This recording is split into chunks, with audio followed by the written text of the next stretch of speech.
Саламатсыздар ма оқушылар? Бүгінгі біздің тақырыбымыз тоқтың жұмысы мен қуаты, электр тоғының жылулық әсері және Джоуль Ленц заңы. Бүгінгі біздің сабағымыздың мақсаты электр тоғының жұмысын анықтайтын боламыз, тоқтың қуатын есептеуді үйренеміз, электр тоғының жылулық әсерін түсінеміз, Джоуль Ленц заңын меңгеретін боламыз. Осы уақытқа дейін белгілі, электр тоғы бұл зарядтардың қозғалысы. Электр тоғы тұрмыста, өндірісте, техникада өте кең қолданылады. Электр тоғы өткен кезде әртүрлі әрекеттер байқалады. Мысалы, суреттен көріп тұрғанымыздай, шам жанады, үтік қызады, электр қозғалтқыштар жұмыс істейтін болады. Осы құбылыстарды түсіндіру үшін тоқтың жұмысы, қуаты және жылулық әсері қарастырылады.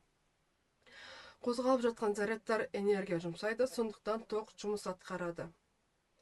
Электр тоғының жұмысы дегеніміз, өткізгіш бойымен электр зарядтары қозғалғанда энергия жұмсалады. Сол жұмсалған энергия тоқтың жұмысы деп аталады. Мысалы, суреттен көріп тұрғанымыздай, шам жанғанда электр энергиясы жарыққа айналады, ал үтікте жылу буға айналады. Көбінесе бізде электр энергиясы киловаттпен есептелінеді. Келесі, тоқтың жұмысы тізбектегі электр энергиясының қанша мөлшерде жұмсалғанын көрсетеді. Яғни бұл дегеніміз, кернеу үлкен болса, тоқ көбірек жұмыс атқарады, ал тоқ күші үлкен болса, жұмыс мөлшері артады. Уақыт ұзақ болса, атқарылған жұмыс та сәйкесінше көбейетін болады. Бізде бұл формула, тоқ жұмысының формуласы А тең У бізде кернеу, А тоқ күші, Т жұмыстың атқарылған уақыты. Келесі, электр тоғының қуаты. Электр тоғының қуаты тоқтың бірлік уақыт ішінде атқаратын жұмысы. Қуат электр құрылғысының қаншалықты тез жұмыс істейтінін көрсетеді. Мысалы, қуаты жоғары құрылғы көбірек энергия жұмсайды және тезірек қызады, немесе тезірек жұмыс атқарады. Бізде қуаттың формуласы, бізде қуат П әрпінен белгіленеді. П тең кернеу көбейтілген тоқ күші, немесе П тең тоқ күшінің квадраты көбейтілген R. Бізде R өткізгіштің кедергісі. Немесе кернеуге байланысты формуласы П тең У квадрат бөлінген R. Яғни қуаты 1 ватт құрылғы 1 секундта 1 жол жұмыс атқарады. Бұл формулалар тоқ күші, кернеу және кедергі белгілі болған жағдайда қуаты әртүрлі тәсілмен есептеуге болатындығын көрсетеді. Келесі, электр тоғының жылулық әсері.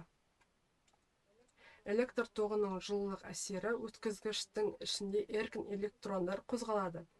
Олар атомдар мен иондармен соқтығысып, өз энергиясының бір бөлігін береді. Соның нәтижесінде өткізгіштің ішкі энергиясы артып, температурасы жоғарылайды. Мысалы, электр үтігі, суреттен көріп тұрғанымыздай, электр пеші, электр шайнегі, қыздыру және жылыту құралдары жатады. Жылулық әсердің себептері. Пайдалы әсері жылытқыш құралдарда байқалады, ал зияны сымдардың қызып кетуі немесе қысқа тұйықталу болып табылады.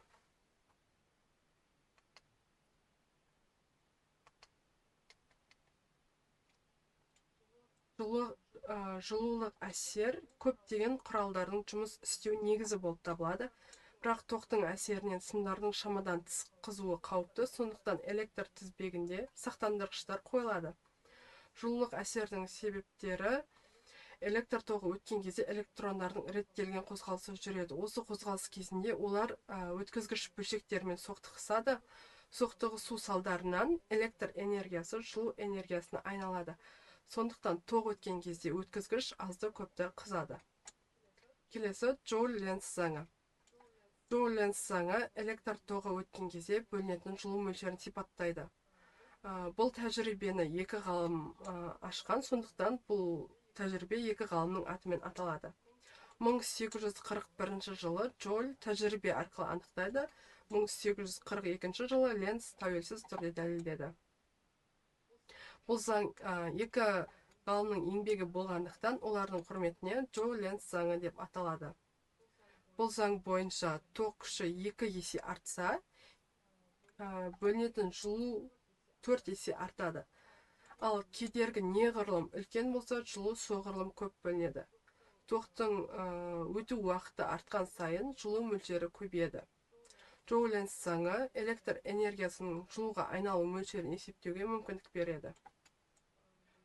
Бізде Джоу Ленц заңының формасы Q тең I квадрат көбейтілген RT. Бізде Q жылу мөлшері, джоуль мен өлшем бірлігі джоуль, I ток күші, өлшем бірлігі ампер, R кедергі, өлшем бірлігі ом, T уақыт секундпен өлшенеді. Енді осы тақырыптар бойынша есептер қарастырайық. Электр тізбегіне кернеу 220 вольт, ток күші 2 ампер, ал токтың өту уақыты 10 секунд болсын. Токтың атқарған жұмысын табу керек. Сәйкесінше біз берілгендерін жазып аламыз. Кернеуіміз бізде U әріпімен белгіленеді. Ток күші I және уақыт 10 секунд. Табуымыз керек жұмыс. Бізде жаңа өткен форма I тең UI көбейтілген T. Сол формаға сан мәндерін қоятын боламыз. Сол кезде 4400 джоуль шығады. Келесі, токтың қуатын табу. Электр шамының кернеуі 220 вольт, ток күші 0,5 ампер. Шамның қуатын табыңдар. Бізде қуаттың формасы кернеу көбейтілген ток күші. Сәйкесінде 220 вольт көбейтілген 0,5 ампер тең 110 ватт шығады. Есептің жауабы 110 ватт. Келесі есеп, Джоу Ленц заңы бойынша жылу мөлшерін табу керек. Өткізгіштің кедергісі 4 ом, ток күші 3 ампер. Токтың өту уақыты 5 секунд. Өткізгіште бөлінетін жылу мөлшерін табуымыз керек. Берілгендерін жазып аламыз. Табуымыз керек Q. Бізде Джоу Ленц заңының формасы Q тең I квадрат RT. Сәйкесінше мәндерін орнына қоямыз. Сол кезде 180 джоуль шығады. Қорытындылай келе, электр тоғы өткен кезде ол белгілі бір жұмыс атқарады және энергия жұмсайды. Осы энергияның жұмсалу жылдамдығы бізде қуат деп аталады. Токтың әсерінен өткізгіштер қызады, яғни электр энергиясы жылу энергиясына айналады. Бұл құбылыс электр тоғының жылулық әсері деп аталады. Джоу Ленц заңы осы жылу мөлшерінің ток күшіне, кедергіге және уақытқа тәуелді екенін көрсетеді. Токтың жұмысы электр энергиясының жұмсалуы болып табылады. Қуат жұмыстың орындалу жылдамдығы. Ал жылулық әсер дегеніміз энергияның жылуға айналуы. Қорытындылай келе, электр тоғының жұмысы, қуаты және жылулық әсері күнделікті өмірде кең қолданылады және электр құрылғыларының жұмыс істеу принципінің негізін құрайды. Осымен біздің сабағымыз аяқталды.